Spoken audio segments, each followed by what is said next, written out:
नमस्कार विद्यार्थी मित्रांनो, मी पंकज श्रीनाथ आपलं स्वागत करतो आमच्या YouTube चॅनल PSP ऑनलाईन पाठशाळेमध्ये. आपण सिरीज चालू आहे आपली linear equation in two variable. यामध्ये आपण पाहिलं होतं की सायमल्टेनियस इक्वेशन कशा पद्धतीने सोडवायचे. त्यामध्ये आपण फर्स्ट मेथड पाहिली होती एलिमिनेशन मेथड.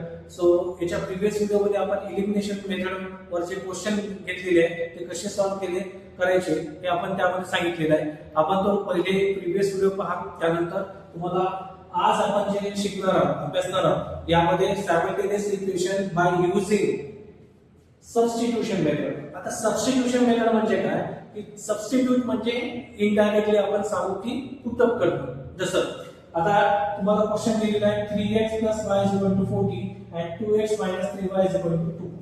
फर्स्ट स्टेप काय करायचं की हे दोन इक्वेशन लिहून घेऊ आपण. For example 3x + y = 40. Suppose करू की आपण हा इक्वेशन नंबर 1 डिफाइन केला. Second is what 2x - 3y = 2. हा इक्वेशन नंबर 2. आता सबस्टिट्यूशन मध्ये सगळ्यात महत्त्वाचं काय की सबस्टिट्यूट करणं. जसं हे दोन इक्वेशन दिलेले आहेत, this is linear equation two variable, this is also linear equation in two variable. मग यामध्ये सबस्टिट्यूट कोणाला करायचं, पुट कोणाला करायचं. जसं यामध्ये जर पाहिलं तर x चा कोएफिशिएंट 3 आहे, इथं y चा कोएफिशिएंट 1, इथं x चा कोएफिशिएंट 2 आहे आणि y चा कोएफिशिएंट 3. जनरली काय करतात सबस्टिट्यूशन मेथड मध्ये जो सिंगल व्हेरिएबल आहे, जसं ज्याचा कोएफिशिएंट सिंगल आहे, जसं इथं पहा याचा कोएफिशिएंट सिंगल आहे कारण y चा कोएफिशिएंट काय असतं म्हणजे 1 प्रेझेंट आहे. तर जनरली त्यांची व्हॅल्यू काढणं as compare to other easy जातं. म्हणून अशा वेळेस काय करायचं सबस्टिट्यूशन मेथड मध्ये ज्या व्हेरिएबलचा कोएफिशिएंट 1 आहे त्याची व्हॅल्यू फाइंड आउट करायची.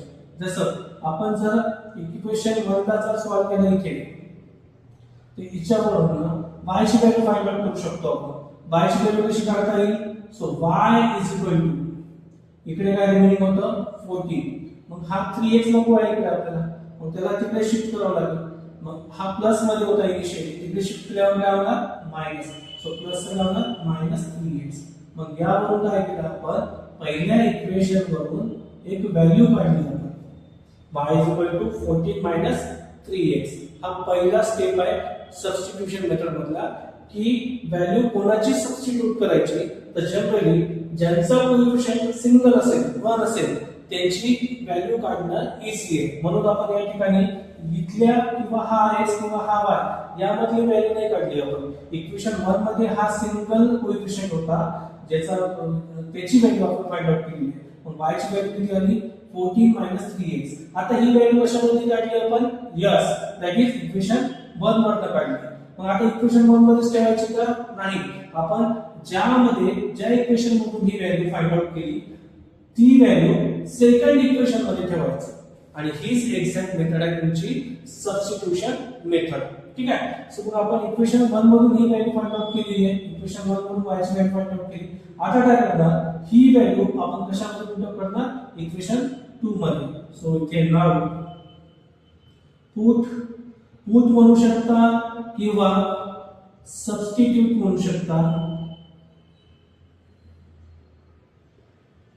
Substitute y = 14 - 3x in what in equation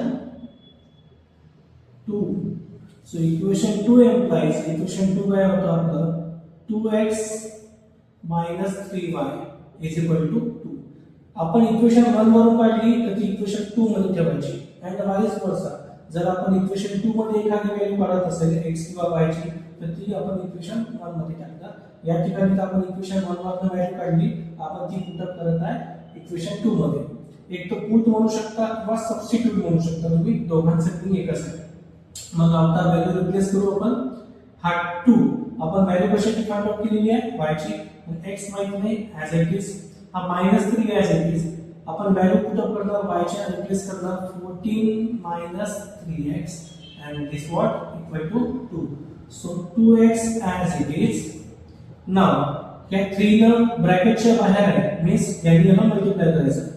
14 3 चा किती होते 4 3 चा 12 आणि कॅरी 1 नंतर 3 1 2 1 3 आणि 2.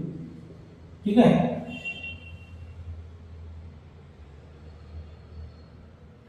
12 चला 1 3 3 3 4 42. ठीक आहे. सो काय केलं आपण मायनस 3 ने याला मल्टिप्लाय केलं तर -14 आलं. ठीक आहे. मायनस मायनस प्लस 3 3 चा 9x. ठीक आहे. आणि इक्वल टू किती आहे 2. मग या ठिकाणी पहा आता सिंगल व्हेरिएबल मध्ये आलेले आहे हा 2x आणि हा 9x. इकडे पाहू आपण. आता पहा 2x आणि 9x हाही पॉझिटिव्ह आहे आणि हाही पॉझिटिव्ह. दॅट मीन्स या रूपाचे काय होणार?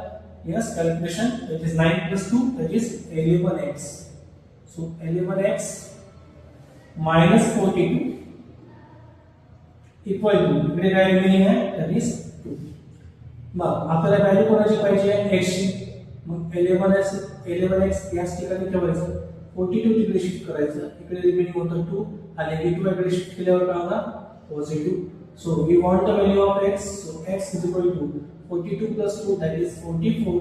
आणि हा 11 इथं मल्टिपल मध्ये आहे, इथे जाणार डिवाइड मध्ये. 11 1 चा 11, 11 4 चा. So x is equal to 4. मग आपल्याला x ची व्हॅल्यू मिळाली प्रॉपरली.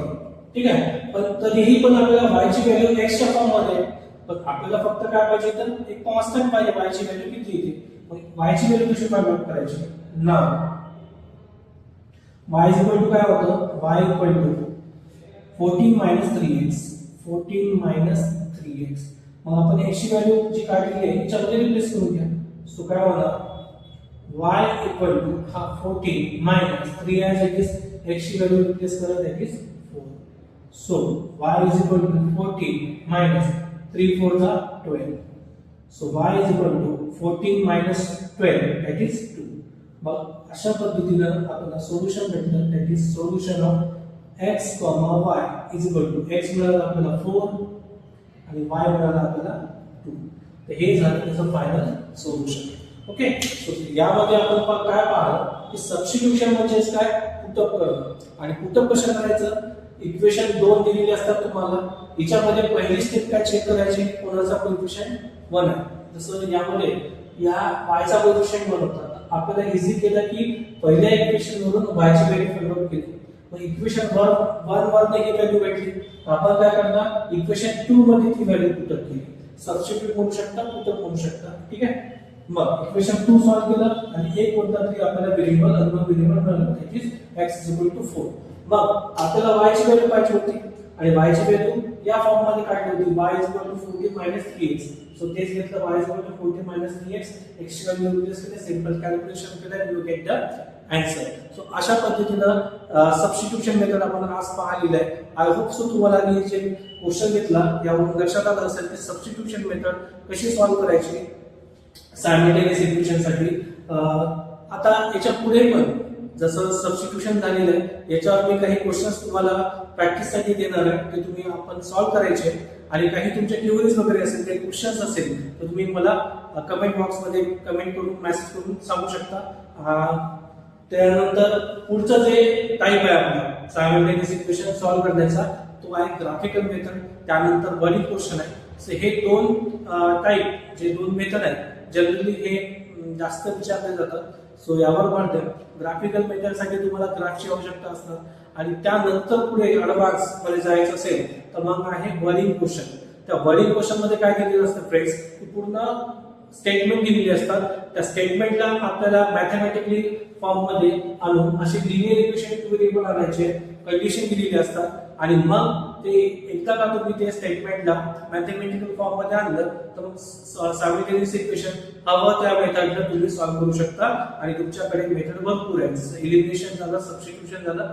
आता याच्या पुढे जाऊन आपण शिकणार आहे ग्राफिकल मेथड आणि शेवटी आपण पाहणार आहे word problem. I hope so तुम्हाला जे क्वेश्चन घेतलेले आहेत ते समजत आहे. ओके. तुमचा असा सपोर्ट राहू द्या आणि तुमच्या लाईक्स वरनं मला मोटिवेट. लाईक करा, सबस्क्राईब करा आणि ज्या स्टुडंट्सला किंवा मित्रांना मॅथ्स थोडंसं डिफिकल्ट जाते त्यांच्यापर्यंत हा व्हिडिओ पोहोचवा.